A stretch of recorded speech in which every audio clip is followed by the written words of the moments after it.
Yamaha ഏതൊരു യുവത്വത്തിൻ്റെയും, അത് പഴയ കാലത്തെ ആയിക്കോട്ടെ പുതിയ കാലത്തെ ആയിക്കോട്ടെ ഇനി വരാൻ പോകുന്ന കാലത്തെ ആയിക്കോട്ടെ, യമഹ എന്ന് പറഞ്ഞാൽ യമഹയുടെ മോട്ടോർ ബൈക്കിൽ നിന്ന് കയറുക എന്ന് പറഞ്ഞാൽ എല്ലാവരുടെയും ഒരു സന്തോഷമാണ്. പ്രത്യേകിച്ച് RX-100 എന്നുള്ള വണ്ടിയുടെ ശബ്ദവും അതിൻ്റെ രൂപവും ഒക്കെ എത്രയോ തലമുറകൾ കഴിഞ്ഞാലും പുതിയ തലമുറയ്ക്ക് ഏറെ ഇഷ്ടപ്പെട്ട ഒരു വണ്ടിയാണ്. അപ്പോൾ യമഹയുടെ വണ്ടികൾ മാത്രം പണിയുന്ന ഒരു മെക്കാനിക്ക് നമ്മുടെ ആലപ്പുഴയിലെ കാളാത്തുണ്ട്. കാളാത്ത് ജംഗ്ഷന് തൊട്ടടുത്താണ്, അദ്ദേഹത്തിൻ്റെ വീടിനോട് ചേർന്നിട്ടാണ് വർക്ക്ഷോപ്പ് ഉള്ളത്.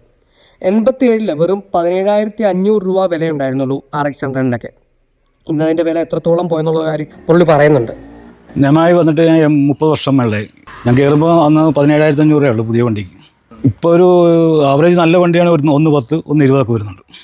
പിന്നെ എന്തിനാ ഈ യമഹ വണ്ടി മാത്രം പണിയുന്ന? വണ്ടികൾ ഇഷ്ടംപോലെ ഇറങ്ങുന്നുള്ളൂ. ഇപ്പോൾ പുതിയ ഇലക്ട്രിക് ബൈക്ക് വരെ ഇറങ്ങുന്നുണ്ട്. എന്തിനാണ് യമഹ മാത്രം പണിയെന്ന് ചോദിച്ചു കഴിഞ്ഞാൽ പുള്ളി ഇതാ ഇങ്ങനെ ഒരു ഉത്തരം തരും. നമുക്കിത് ചെയ്യുമ്പോൾ ഒരു പ്രത്യേക സന്തോഷം തന്നെ, തൃപ്തിയാണ്. എന്ന് വെച്ചാൽ നമ്മൾ ചെയ്യാൻ ഒരു എനർജി കിട്ടും. അതായത് ഇതിന് ചെയ്യുമ്പോൾ നമുക്ക് മറ്റുള്ള വണ്ടി ചെയ്യുന്നുണ്ട്. നമ്മൾ മറ്റേ ചെയ്തിട്ടില്ല, ഒരു 2 കൊല്ലം ഞാൻ മറ്റുള്ള വണ്ടി ചെയ്തിട്ടുള്ളൂ. അതിൽ പിന്നെ ഞാൻ എല്ലാം യമഹയിൽ തന്നെ ചെയ്തിരിക്കുന്നത്.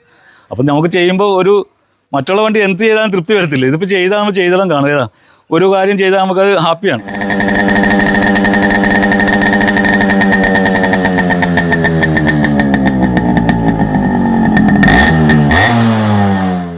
RX-100 ബൈക്ക് പൊന്നുപോലെ കൊണ്ടു നടക്കുന്ന ക്യാമറമാൻ മനു ബാബുവിനൊപ്പം ഐപ്പ് വള്ളികാടൻ. നമസ്കാരം.